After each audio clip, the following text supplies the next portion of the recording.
வணக்கம் நண்பர்களே. 100 நாள் 100 கதை தொடரில் இன்று 16வது கதை. ஒரு அரசன் தன் 4 மந்திரிகளிடம் தனக்கு ஆலோசனை கூற அந்த 4வரில் இருந்து ஒருவரை தலைமை மந்திரியாக தேர்ந்தெடுக்கப் போவதாகவும், அதற்காக கணித முறையில் அமைக்கப்பட்ட ஒரு பூட்டை யார் முதலில் திறந்து கோட்டை கதவை திறக்கிறார்களோ அவர்களையே அந்த தலைமை அமைச்சராக நியமிக்கப் போவதாகவும் கூறினார். 3 அமைச்சர்கள் இரவு முழுவதும் கணிதம் பற்றிய புத்தகங்களை படித்துக் கொண்டிருந்தார்கள். ஒருவர் மட்டும் நிம்மதியாக போய் உறங்கிவிட்டார். மறுநாள் காலையில் பூட்டிய கோட்டை கதவின் முன் 4 அமைச்சர்களும் நின்றிருந்தனர். அரசர் போட்டியை ஆரம்பிக்கச் சொன்னார்.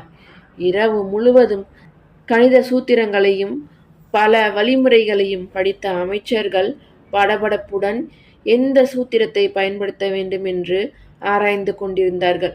ஆனால் ஒரு அமைச்சர் மட்டும் கோட்டை கதவில் தொங்கிய பூட்டை ஆராய்ந்தார். அப்பொழுதுதான் அவருக்கு தெரிந்தது, அந்த பூட்டு பூட்டப்படவே இல்லை.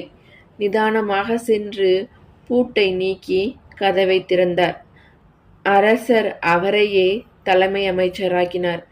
பிரச்சனையை தீர்க்க முதலில் பிரச்சனை என்ன என்பதை ஆராய வேண்டுமே தவிர தீர்வுகளை ஆராய தேவையில்லை.